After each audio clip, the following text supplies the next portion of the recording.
Alright, so today I'm going to show you the second half of our mask sewing tutorial series. The last video we made was to show you how to make a mask without a sewing machine, and there are plenty of you at home that do have access to a sewing machine. So we're also going to show you how to make one of these. So this is super simple, really easy to do. Even if you've never really used a sewing machine before, this is honestly a really good beginner project. You can definitely do it. These have been taking me maybe 15 minutes at the most per mask to finish. They're very simple, lots of straight lines, so even a beginner can do it. And if you'll notice, I am using two different colors, one for the inside, one for the outside, and that's really honestly just because it makes it a little easier when you're wearing your mask all day. If you take it off to eat your lunch or drink your coffee, you always know which side is the inside and which side is the outside. So this is the adult size, and I have a couple different things here with me to show you how to do that. So you'll notice this one's got some shiny elastic for the ear loops. We did talk a little bit about the materials that you can use in our last video, so I'll just give you some other examples that I have. So these are actually pieces of a pair of tights. I just cut each leg into strips about 1 inch wide, and then you stretch it out a little bit and it rolls up. So that's definitely something that you can use. Hair ties are great as well. These are something that my sewing machine doesn't really like to sew through, so I haven't been using them as often, but it's definitely an option. Everybody's sewing machine is different, so you can certainly use those if you like. The elastic that I've been using the most is actually this fold-over elastic. I bought it in a big roll from Etsy, and the seller got it to me within a couple of days. It comes in all different colors and patterns, and it's a little bit softer and more comfortable, I found, than like this skinnier elastic. If you don't want to use elastic, that's fine too. You can also use ribbon. And again, we talked a little bit about it in our last video, but I just want to reiterate the kind of ribbon that you're looking for is something like this grosgrain ribbon. And as you can see, it's got a texture to it, and you can hear it when you rub it together. It kind of sticks to itself, and that's what you're looking for. Something like this will hold itself in a knot a little bit better than like a really shiny satiny ribbon. Okay. You're also going to need a ruler, and if you don't have one at home, that's fine. I'll post a link in the description so you can print one of these out. If you have something that you know the measurements of, use that too. It doesn't have to be perfectly exact. I also have a really nice quilting ruler. The reason I have this is because I do a ton of sewing at home, so this isn't necessary, but it does make it a little bit easier. And if you'll notice, I have everything on a cutting mat. You don't need a cutting mat unless you plan on cutting your pieces with a rotary cutter. This does make it a little bit faster if you have one of these, if you're doing a whole bunch of masks all at once. But if you don't have one, don't worry about it. You can just cut everything with regular scissors. So the pattern that we're going to be using is from a website called The Turban Project. She's fantastic. She's been making masks for chemo patients for many years. So she has printable patterns online if you don't want to draw one yourself. And I cut these out of construction paper. So here are your measurements for your adult size mask. So this is 9 inches across and 6 inches down, and that is going to end up in a mask this big. And your child size is going to be 8 inches across and 5 inches down. I'll just hold that up so you can jot that down if you don't want to go on the link. But keep in mind that these sizes are more of a guideline than anything else. Everybody's face is a different size, so I've definitely found over the course of the last couple weeks as I've been making them that some people need an in-between size, and that's totally fine. You don't have to use these size measurements as a hard and fast rule, especially if you know somebody with a very big beard. That as long as they don't need that medical seal like an N95 mask or like a surgical mask, you can definitely make these longer to cover a beard. So for example, the ones that I've made so far, I just did a 9-inch square, so I did 9 inches across and 9 inches down, so that it actually fit over the end of the beard, and then I put elastic on the bottom so it went around to create a little bit of a better seal on the bottom. But you can certainly adjust these as needed. And as a general rule, it would be nice if everybody had 2 or 3, because you want to be able to have one in the wash, because you should be washing these every single time you wear them. So the fabric that we have here, I do have 2 different colors. Like I said, I do like making them that way just so that you can tell the difference between the inside and the outside. If you don't have 2 different colors of fabric, it's not a big deal. We talked about it a little bit in the last video, where to get fabric. So this is all just leftover pieces from other sewing patterns that I've made.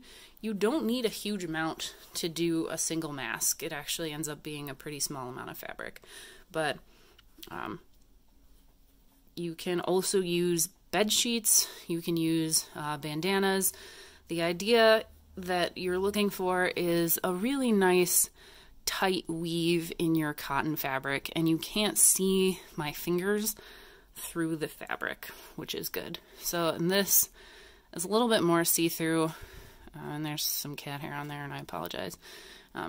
So this maybe is a little bit lighter weight than you're looking for, but since there are going to be multiple layers, it may not be as big of a deal. But you're definitely looking for a heavier weight cotton, even flannel, but that's going to be a little warm in these coming months. So this quilting cotton is great. Old sheets work really well. I got a big white sheet that I've been using, but I've also been making a ton. So don't, cut 1 square out of Mom's sheets, because I don't think she'd appreciate that. So let's go ahead and get these cut out. So one of the things that you want to look for when you're cutting your fabric is to make sure that you're cutting it with the grain of the fabric. And I had somebody ask me how to know how you're doing that. So let's take a look and see if we can figure that out. So with our printed fabric, like this Spider-Man fabric, it's easy to tell which direction the grain is because it's going to follow the pattern of the fabric. So on this one, it's not a great example because they're upside down and sideways and all kinds of things. So it's a little hard to tell if you're just looking at the pattern, but sometimes it's obvious.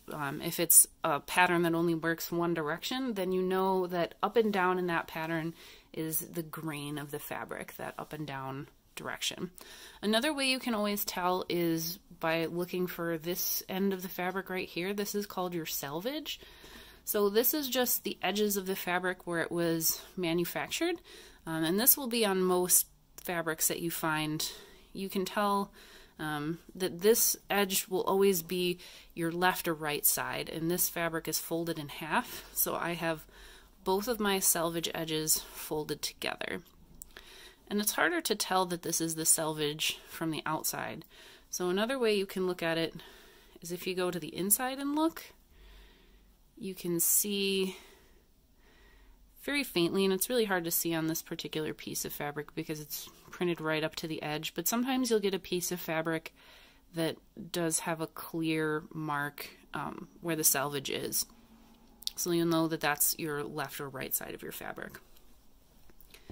And then if you look, you can see the weave of the fabric, so you can see which is up and down and which is left and right. You can see where they cross over.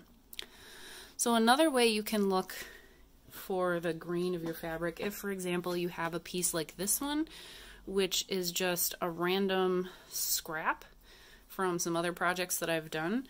So you can't see a selvage edge on this, so it's just from the inside. And again, this is another pattern that sort of repeats itself vertically and horizontally. So it's really hard to tell what's up, what's down, what's left, what's right. So we're going to take a look at the grain of our fabric again. So we see left, right. You can also tell the grain of your fabric by giving it a little bit of a tug. So we don't have a whole lot of stretch when we pull it this way. So let's pull it from left to right. And again, not a ton of stretch. But now watch when I pull from corner to corner, I have a lot more stretch. And that's what's called the bias of the fabric. So you may have heard of like bias tape if you do a lot of sewing. That just means that it's on the diagonal of the fabric, so it's a little bit stretchier. And you want to make sure that you're cutting with the grain of the fabric, so up and down. So definitely not diagonal. And in this case, I think that our safest guess is that this is the bottom and this is the top, this is the left, and this is the right on this piece of fabric. So we want to make sure when we're putting our mask pattern on our fabric that we're placing that pattern with the green. Okay. And if you'll notice, it lines up pretty nicely with some of the cuts that I've already made because I've already used this fabric to cut a piece. So we have our paper pattern, and if you're doing it with scissors, then you always want to make sure that you pin your pattern to your fabric so it doesn't move while you're cutting it. And when you're pinning, you want to go from the outside to the inside, because you want those pins on the inside. You don't want them to stick you while you're cutting. And you can pick it up and stick it in that way.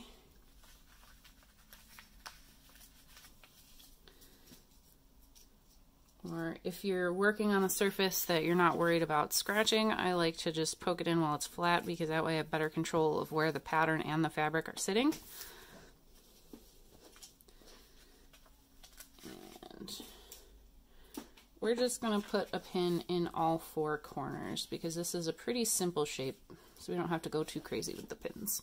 If it were more complicated, if there were more curves or bends in the fabric anywhere, then we would want to put pins in each one of those places where there's a curve. But for this piece, this is fine like this. And then I use my nice fabric scissors to just cut around my pattern piece. And when you're pinning fabric, you want to make sure that you're putting your fabric pieces in, as a general rule, as close to the edges as you can. Notice how I pinned it across the bottom of the place where I already had a nice straight line, and I pinned it up against the edge. That just gives you less waste fabric, so you can use the fabric that you have left over to make more masks, however they fit onto your fabric. So there is your 9x6 square. Now for this example, I definitely have a big enough piece here that I could cut another mask going vertically. And that'll be fine. It'll still be with the grain of the fabric as long as I'm not putting them on my fabric diagonally. We want to just maximize the fabric we have so we can make as many as possible.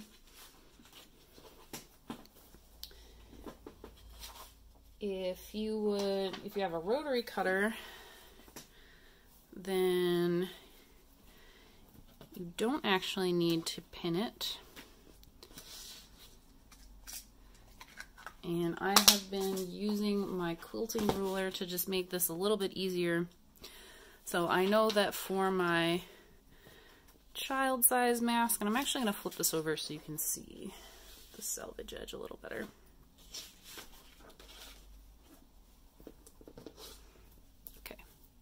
So we don't want to use the selvage edge. Normally it would be a conservation of fabric, but this is going to be really obvious if you sew it onto the edge of your mask. So I'm actually going to set this just inside of it.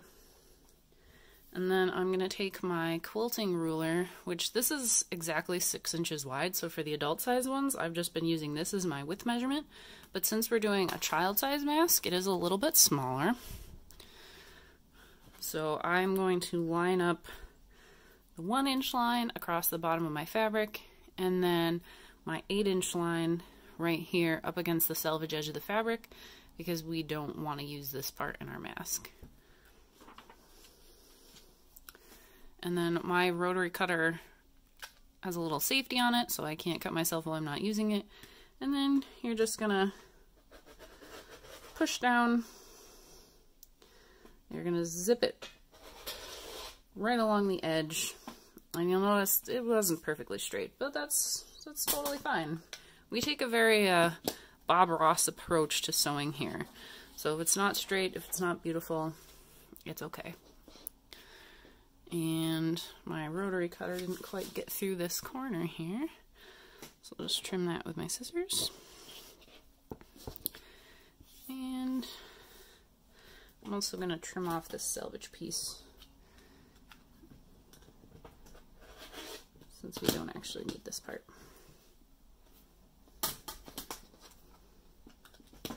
Okay, and there is my kiddo size fabric. Now, because this fabric was folded in half, I actually have 2.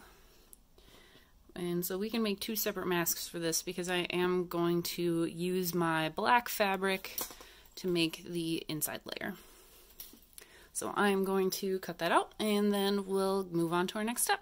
And I am going to use just the regular elastic loops to make ear loops for the adult size, and I am going to be using ribbon ties for the children's size.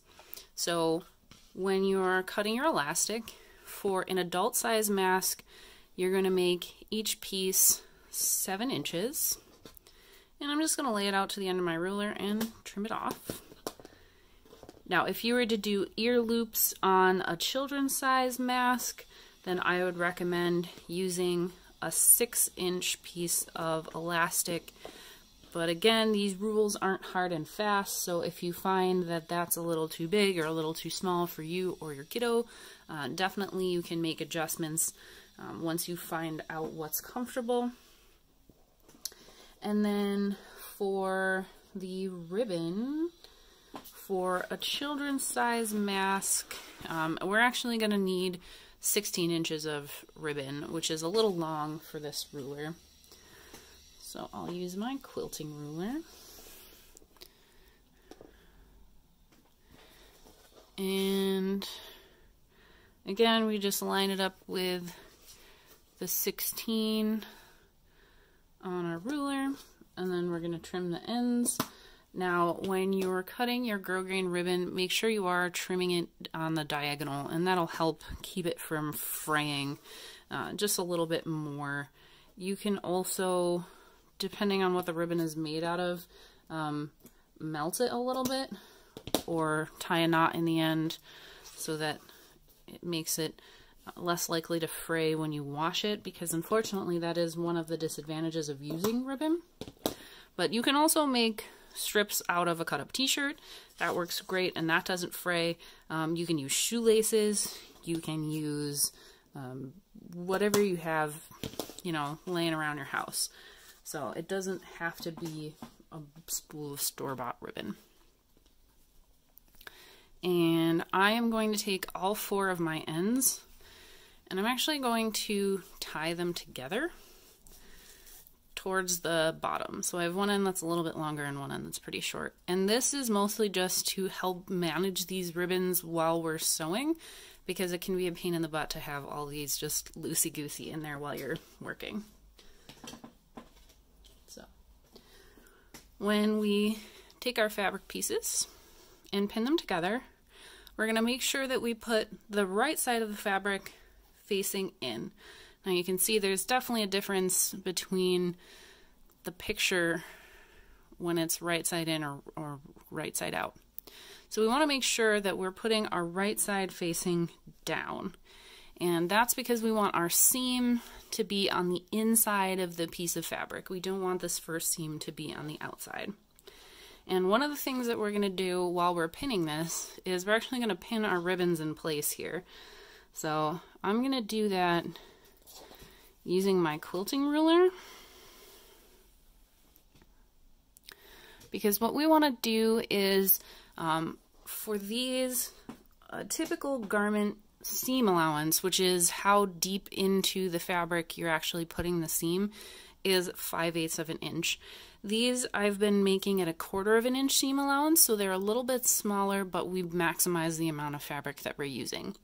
So that information is important because when you're putting your elastics or your ribbon in, you want to make sure that you're putting it as close to that 1/4 inch mark as you can, because you want your ribbons to be right sort of on the corners of where your seams are.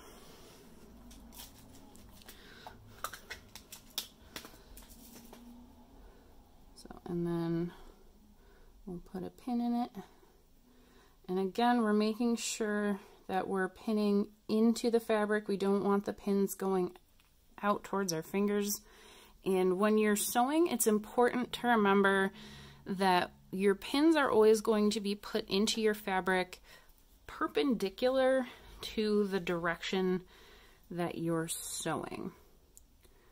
So what that means is I want this pin, my sewing line is going to be this seam right here going up and down.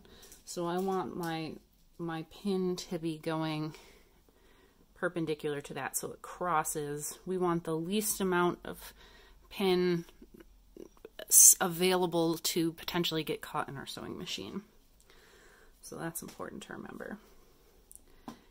We'll go ahead and pin the other 2 corners, and I'm using these little hash marks here as my measurements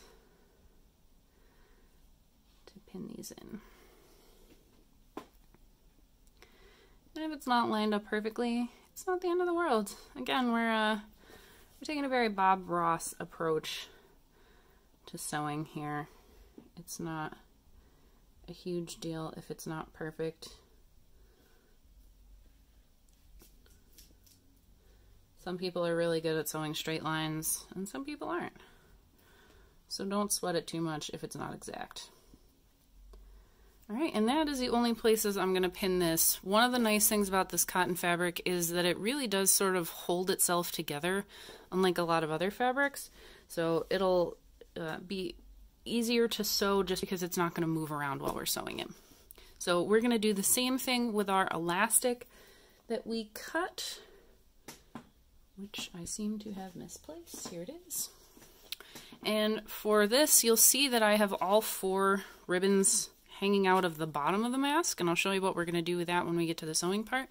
But when you're pinning on your elastic, you're going to pin it same way, 1/4 inch in, and you want to make sure that the elastic itself isn't twisted when you pin it down, because then it'll be twisted when you're wearing it and that'll hurt your ears.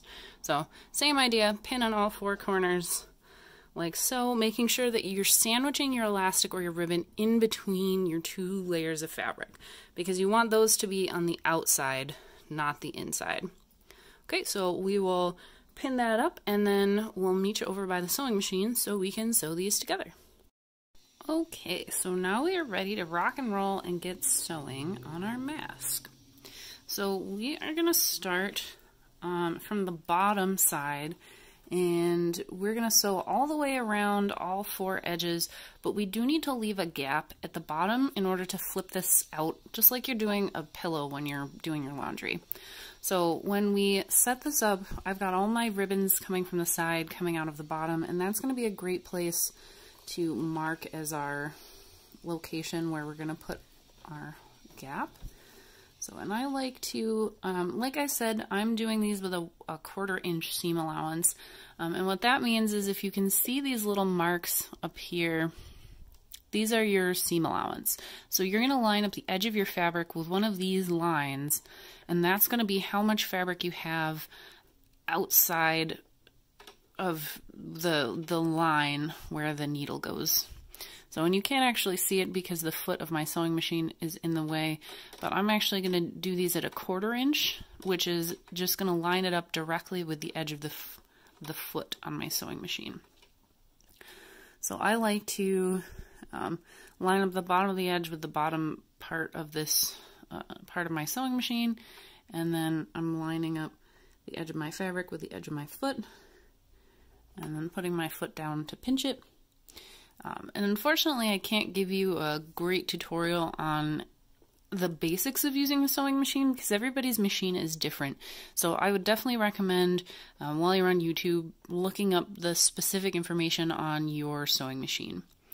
So the first thing that we're going to do is go forward a few stitches. And then we're actually going to go backwards a few stitches to just lock down this hole, because where we're flipping it, it's going to need that extra support. And then we're going to go almost all the way to the edge. We're trying to get this as close as possible to 1/4 inch from the bottom edge as well, because that's what our seam allowance is going to be all the way around. And that should be pretty close. So now, one of my favorite tricks is turning a perfect corner. And you'll see that my needle is down in the fabric. So I'm actually going to pick up the foot and rotate my fabric 90 degrees. Pull my pin out of the way here so it doesn't get caught. And then drop my foot back down. And now my foot is lined up perfectly again with the edge of my fabric. I'm going to pop my pin out, so we don't need it because the foot's holding it down. And whenever you take a pin out, always make sure you're putting it right in your pin holder. If it's a pin cushion or if it's a bin, you don't want to have loose pins rolling around. Nobody likes that game of Where's Waldo. Okay, so you can see where my ribbon is poking out just a little bit. We're going to go forward, backwards, and then forwards again, because we really want to make sure that we secure that ribbon tightly. And by going over it a few times, that'll be enough to keep it from being pulled out while it's being pulled tight from tying it around your head.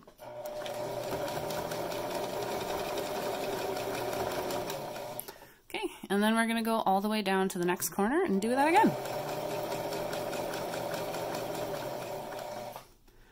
I'm going to stop before I get there and pull out my pin, because you don't want to sew over those pins.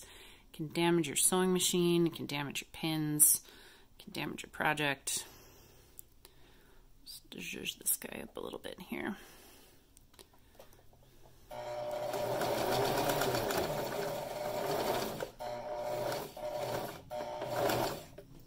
And I'll go backwards one stitch because we're a little too far forward. There we go.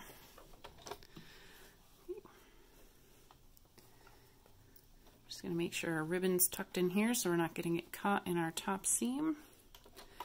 And then we're just going to zip right across the top.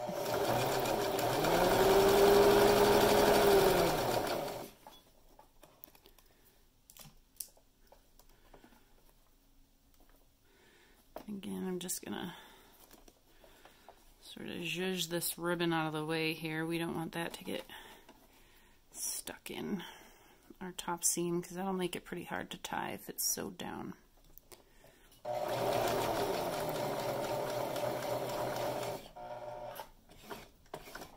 Okay. And back across the other side, remembering to go backwards and forwards over that ribbon.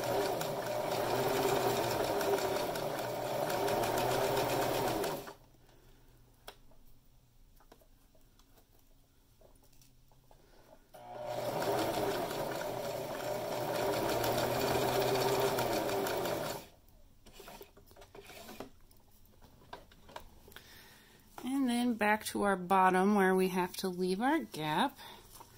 So get all my ribbons tucked in here. And I'm going to have them push right up against the edge where we left them out in our other side. I'm going to go nice and slow. Okay, So right here, this is where we left open. We want our gap in between to be about 2 inches wide. If it's too small, it's just going to be too hard to flip. So we're going to stop right about here.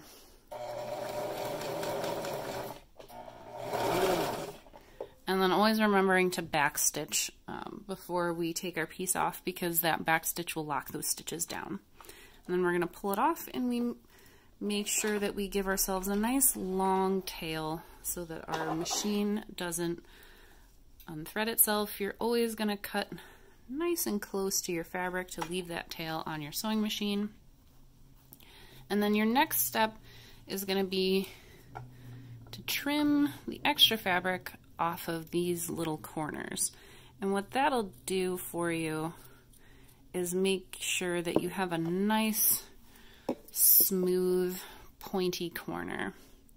So all this extra fabric in here, that's just bulk that's going to be in the way when we flip our pattern right side out.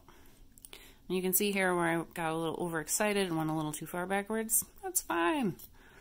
We'll just trim around it. It doesn't have to be beautiful. It doesn't have to be perfect.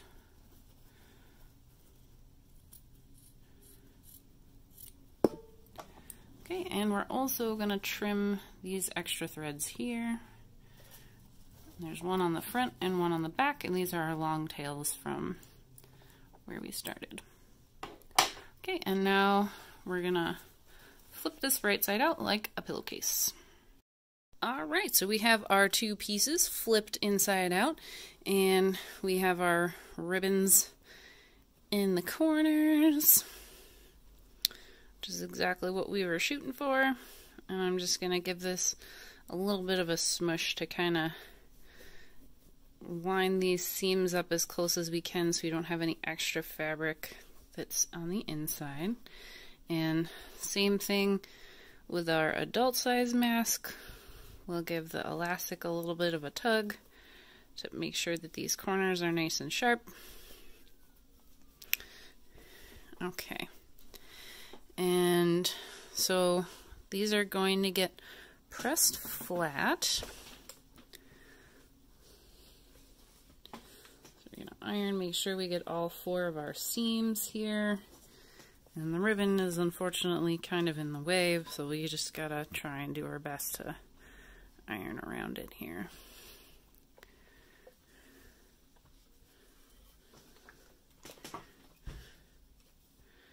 And this is going to be really hot, so try not to burn yourself.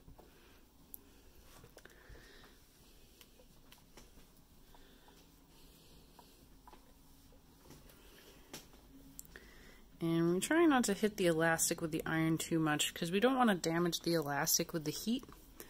And the ribbon, it's not quite as vital because the ribbon isn't going to get damaged like the elastic will, but that's okay.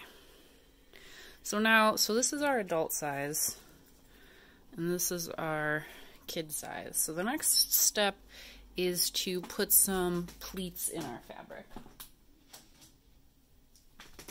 And you can do this one of 2 ways. So you can either pin them or press them down. And each pleat is on the adult size mask is going to be about 1 inch. So that means that when you stick your ruler in, it's going to be about 1/2 inch, because it's going to go a 1/2 inch in and a 1/2 inch back out. If that makes any sense.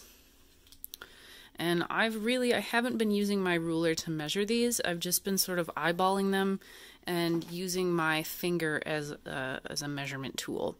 So I have been folding it over my finger. Ouch. There's a hot iron there. I've been sort of folding it over my finger and using that to measure. And then you can set these pleats one of 2 ways. You can pin them in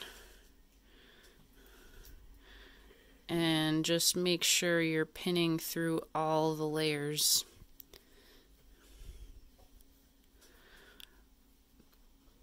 Or the way that I've been doing it, if you're a little bit more confident, you don't want to worry about poking yourself with the pins too much, is you can just press these in. So either option works for you. I've been pressing them just because when you're making a whole bunch at once, it's a lot faster to go through without having to stop and take pins out every time you get to them. So my iron is set to the cotton setting, which is what this fabric is. It's pretty high. The steam is on. And as long as you really hit those sides where it overlaps, this will stay pressed well enough for you to stitch it down. So then we're just, again, I'm using my finger as a measurement to just sort of hold it, and the fabric is very hot when you're doing this, so please be careful.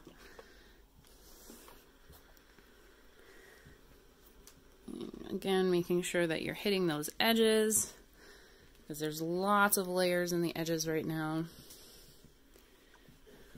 Okay. And then the other thing you want to look for when you're pinning is to make sure that your pleats don't overlap. So you want this edge to be on the outside, and on the bottom you want that edge to be hanging out. And it looks like our pocket where we left it open came a little unfolded. But we're gonna go over the edges again, so that's not a big deal. So that, as you can see, it'll pretty much stay pleated on its own. You can hit it again if you're worried about it. Or if you'd rather, you don't want to burn yourself, you can always pin it. So with the kids mask, again, I'm still just using my finger, but I'm making these pleats slightly smaller. It's more like a 1/2 inch for the total pleat rather than a whole inch. And then I'll pin these just so you can see the difference.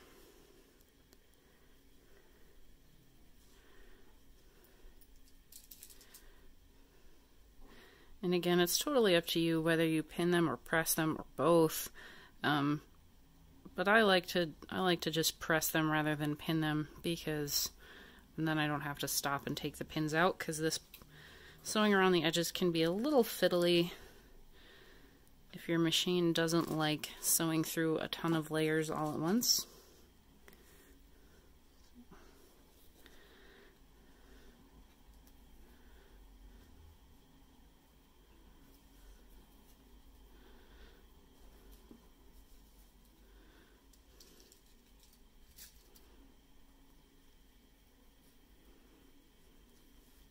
And again, taking care to make sure that our bottom edge is free and our top edge is free. We don't want to sew those down, because then the mask won't be able to open.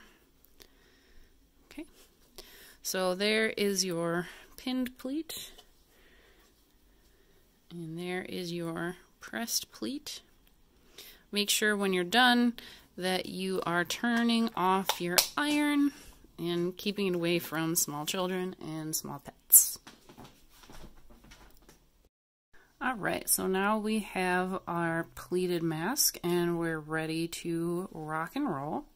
So we're going to start at the top right corner, and we're going to sew all the way around all 4 sides twice. And it's important to do it twice because you really want that extra security holding these pleats down.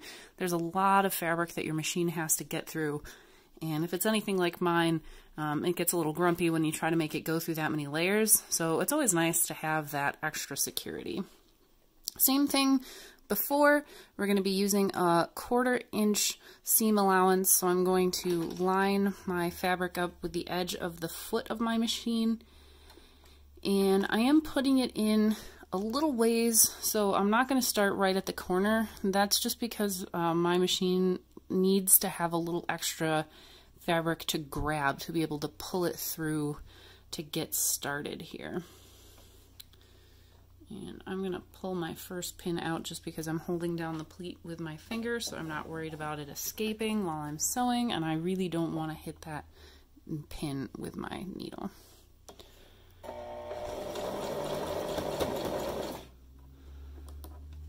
Always stop and take your pins out so that you reduce the chance of sewing over a pin. And we're gonna use our same trick that we used before. We're gonna make sure our needle is down, spin our fabric 90 degrees, pull our tail out of the way, and we're gonna cruise right along the bottom of this. And for this, you can see that the fabric is a little bit inside the edge of the foot.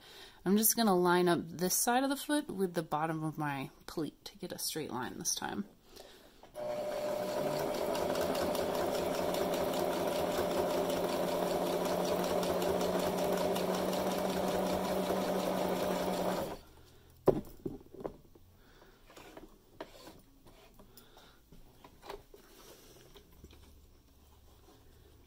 Just making sure we zhuzh our ribbons out of the way every time, because we don't want those to get pinned down to a part of our mask.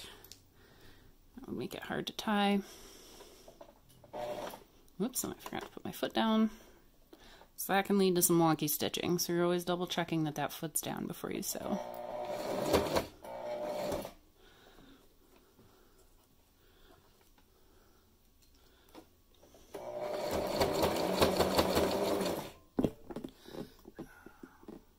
Sorry, I keep smacking the camera. It's really close to the knob on my machine to make it go forward. And then we'll just zip right across the top edge.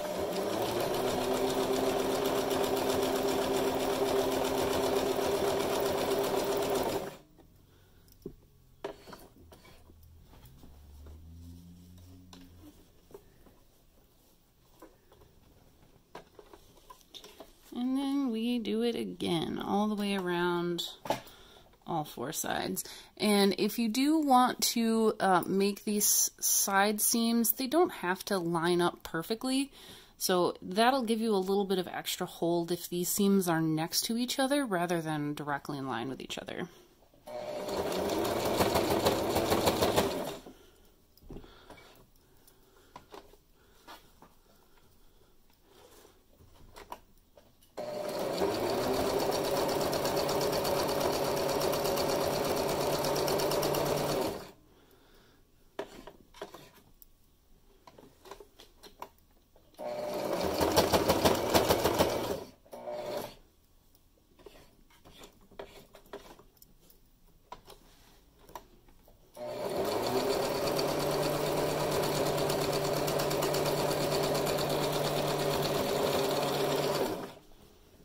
And you always want to make sure that you do double back and that you leave that nice long tail. And I don't know if you can see it, but I did make sure to go over the stitches that I started with to hold those down as well. And of course, trim off our long tails on both sides.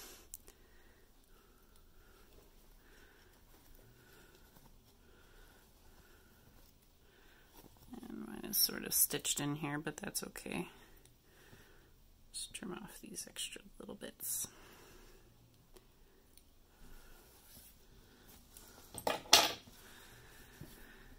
And that is it.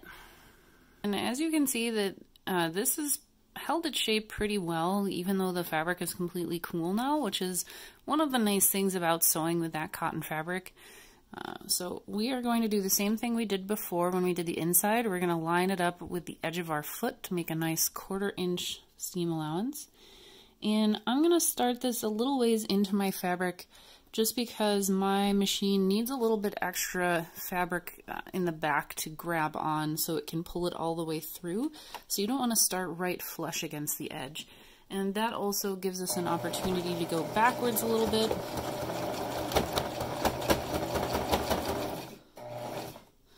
And we are going to use the same trick we used on the inside of the mask. We're going to put the needle down, rotate it 90 degrees, and I'm just going to smooth this out a little bit so we're making sure that when we go over this gap that we left when we turned it, we're sewing this down so it can't open up again.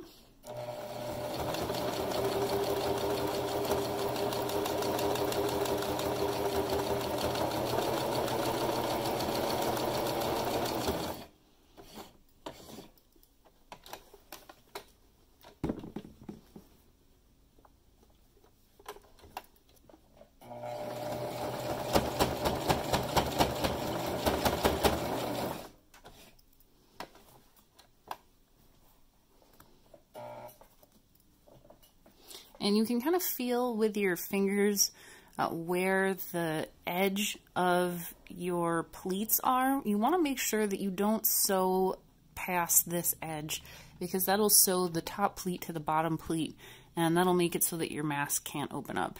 So I'm kind of using my finger to feel where that is, and you can almost see it a little bit right here, just to make sure that I don't sew too far down into this edge. You want to stay real close to the top.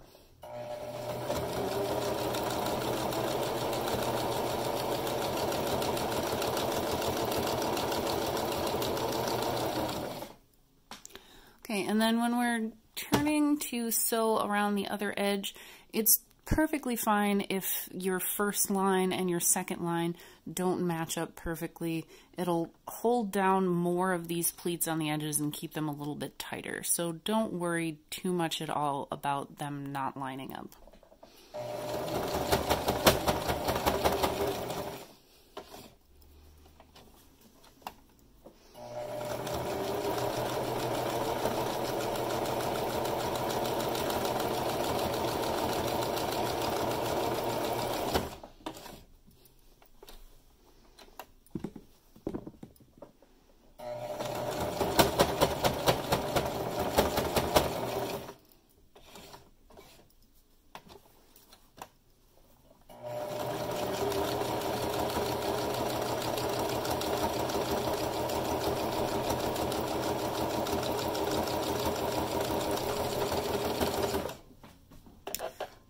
Right.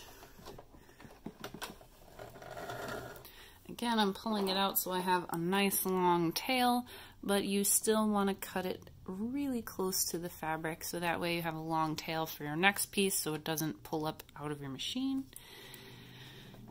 And I'm just going to trim my threads nice and flush to the fabric on both sides.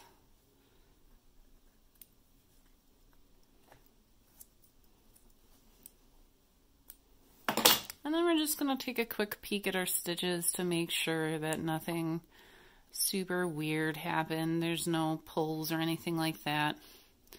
And that looks good. I'm happy with that. They look great. Again, we did the one color for the inside, one color for the outside. The only other thing, after you wash your mask, which is something you should do every time you wear it, which is why you should have more than one, when you're putting your mask on with these pleated styles, you'll notice that on one side your pleats point down, so I have to put my finger up into it, but on the other side your pleats face up, so I'd have to put my finger down into it. And what you want to do when you're wearing your mask is always make sure that you have the pleats on the outside facing down. So as you can see, like mine has collected some cat hair and who knows what else while it's just sitting around. So you want to make sure that those are pointing down so that things like dust and cat hair can't collect in these right while it's on your face. So these are going to be pointing down so you don't have that problem.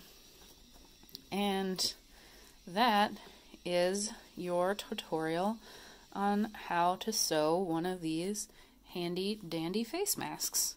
Have a great day, stay safe, and stay sane out there. We miss you guys.